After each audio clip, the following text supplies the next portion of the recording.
개인정보는 다양한 사업의 기반이 되고 있습니다.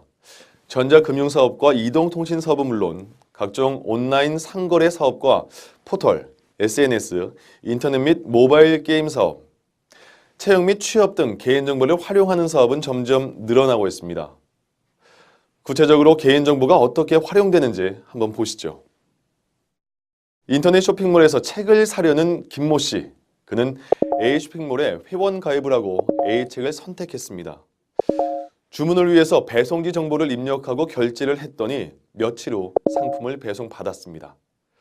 누구나 하는 이 과정에서 그의 개인정보는 어떻게 활용됐을까요?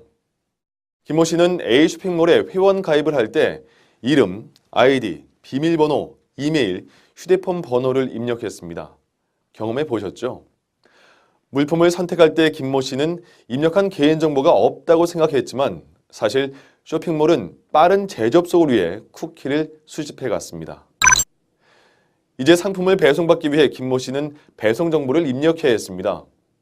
배송지 집 주소, 수취인 이름, 수취인 휴대폰 번호가 들어갔습니다. 드디어 결제 단계. 김모 씨는 금융정보이기 때문에 주의해서 필요한 정보를 입력했습니다. 결제 방법에 따라 카드 정보, 계좌 정보, 휴대폰 정보를 조심조심 적었습니다. 자, 보시죠. 김모 씨가 책을 사기 위해 쇼핑몰에 제공한 개인정보가 정말 많지 않습니까? 그런데 이렇게 많은 개인정보들은 이제 어떻게 되는 것일까요? 김모 씨는 이 모든 정보들을 A쇼핑몰에만 주었다고 생각했지만 사실 A쇼핑몰은 김모 씨의 결제, 배송을 위해 각각 필요한 개인정보를 개인정보 취급 방침에 나와 있는 수탁 회사들에 각각 제공해야 했습니다. 김모 씨의 소중한 개인정보들은 그렇게 뿔뿔이 흩어졌고 A쇼핑몰은 그 모든 개인정보를 모두 관리할 막중한 책임을 갖게 됐습니다. 문제는 개인정보가 유출될 수 있고 도용될 수 있고 위변조될 수 있고 훼손될 수도 있다는 것입니다. 즉 관리하기가 쉽지 않다는 말입니다. 하지만 그렇다고 소중한 개인정보를 맡긴 고객들이 봐주는 법은 없습니다.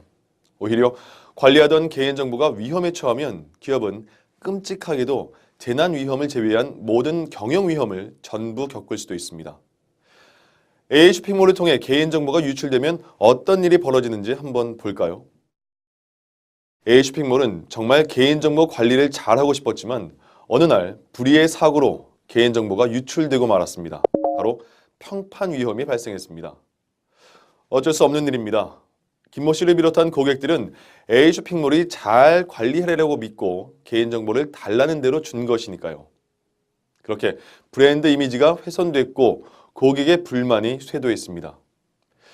믿을 수 없다는 평판이 퍼지면서 고객의 신뢰도도 하락해서 단기적, 중장기적으로 기업의 성장에 얼마나 큰 장애가 될지 알 수 없는 상황이 되고 말았습니다. 법규 위험도 생각보다 심각했습니다. 알고 보니 최근 사회적 요구에 따라 정보통신망법, 개인정보보호법, 신용정보법 등 개인정보 보호 관련법이 더욱 강화되어 형사처벌, 행정처분과 같은 규정이 더욱 엄격해졌던 것입니다. A쇼핑몰은 개인정보에 대한 고객들의 의식도, 법규도 예전보다 높아진 상황에서 예전과 같은 눈높이의 대처는 오히려 피해를 키울 뿐이라는 걸 뒤늦게 깨달았습니다. 이 모든 위험은 A쇼핑몰을 재무 위험으로 몰아넣었습니다. 영업정지, 민사소송, 법정 손해배상, 과징금 등 A쇼핑몰은 사방팔방에서 연타당하며 정신이 없었으며 그러는 사이 쇼핑의 계절 명절이 되었고 라이벌 B쇼핑몰이 매출이 어마어마하게 올랐다는 소식이 들려왔습니다. 눈 깜짝할 사이에 추월당한 것이죠. 개인정보로 인해 발생할 수 있는 위험은 기업에 큰 영향을 미칩니다. 하지만 개인정보는 점점 더 많이 사업에 활용되고 있고 그에 따라 그 위험성도 점점 더 높아지고 있는 상황입니다. 기업은 이전보다 더더욱 주의하고 경계할 수밖에 없는 것입니다. 그런데 실제 개인정보 사고를 겪은 기업들은 구체적으로 얼마나 손실을 입었을까요? 함께 확인해 보겠습니다.